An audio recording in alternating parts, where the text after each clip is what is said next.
A man is stunned when 3 years after his wife's death, he and his little daughter recognize her while away on vacation. Sam Jordan was still reeling from the loss of his lovely wife, Jenny, in a horrific car accident. Jenny had passed away 3 years before, leaving Sam to raise their little 2-year-old daughter, Mia, alone.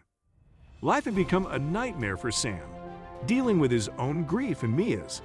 It took him over 3 years before he finally felt that he and Mia had achieved what could be loosely termed as a normal life.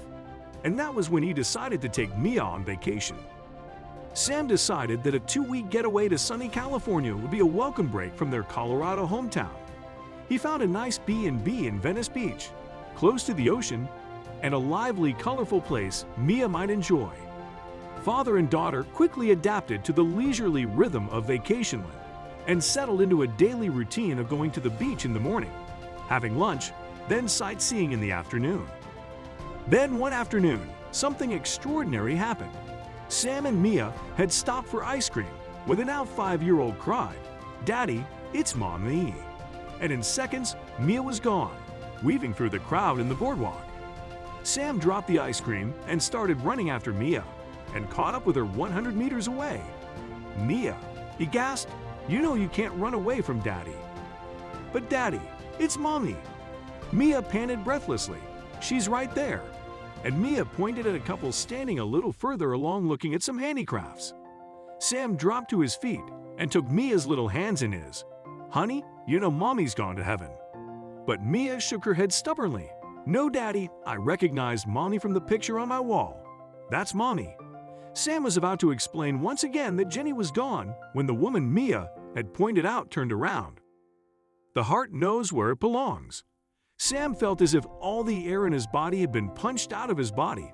It was Jenny, or someone who was her twin. Sam was on his feet and moving towards the woman, taking Mia by the hand. When they were just a few feet away, Mia broke free and threw her arms around the woman's waist. "Mommy," she cried. "Oh, Mommy, I knew it was you." The woman looked down at Mia and frowned. Then she looked up at Sam, and a bewildered expression flitted across her lovely face. Sam was about to apologize when the man standing next to her turned around. It was Clive, his best friend Clive, whom he hadn't seen since Jenny's funeral. "Clive," he cried, "man, you wouldn't believe." But something was very wrong because Clive looked terrified and grabbed the arm of the woman who looked like Jenny. "We have to go," he screamed. The woman who looked like Jenny looked surprised. "Sam, what's the matter?" she asked Clive. "Sam." She thought Clive was Sam. Sam stepped forward and laid a heavy hand on Clive's shoulder. "What's going on here, Clive? Who is this lady?" he asked. The woman who looked like Jenny smiled. "I'm Sam's wife," she said. "I'm Jenny." Mia, who still had her arms around the woman's waist, cried triumphantly. "You see, Daddy, it is Mommy." "Mommy?" the woman said, touching Mia's face gently. "I wish I were. I always wanted a little girl. I was going to call her Mia." "I'm Mia," the child said. "And you're my mommy, and that is my daddy." Clive was pale as death and trying to squirm out of Sam's iron grasp. "It's not what you think," he cried. "I didn't plan it. It just happened." "What happened?" Sam asked. "After the accident, you know the car was so burned.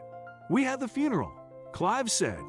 "Then one night I was watching a late-night missing persons show, and they showed the photo of a woman who'd been found. It was Jenny. She had some kind of brain injury. She didn't remember who she was, but doctors thought from the injuries and the burns she'd been in a bad crash. Then I remembered how Jenny was always picking up those young girls who hitchhiked. I guess that's who died in the car, and Jenny was thrown clear." "Why didn't you come to me?" cried Sam angrily. "Mia and I were mourning her. We were in such pain." Clive couldn't look Sam in the eyes. "I loved Jenny. You knew it when you started dating her. You took her from me, so I took her back." Jenny was listening to this in horrified silence. You told me you were my husband," she gasped. "You said my dreams about a baby girl were fantasy. You lied to me." Clive was cringing from her anger, and Sam calmly dialed 911 and called the police. Later, he sat with Jenny and Mia, and started sorting through the mess one man's obsession had made of their lives. Sam explained to Mia that Mommy would probably take a long time to remember everything and urged Jenny to be patient too. Jenny just smiled. These 3 years I always felt that something was wrong. Sam, Clive, told me I loved him, that he was my husband, but something wasn't right. She reached for Sam and Mia's hands. Now it feels as if the world is finally coming right again, and bit by bit, it did.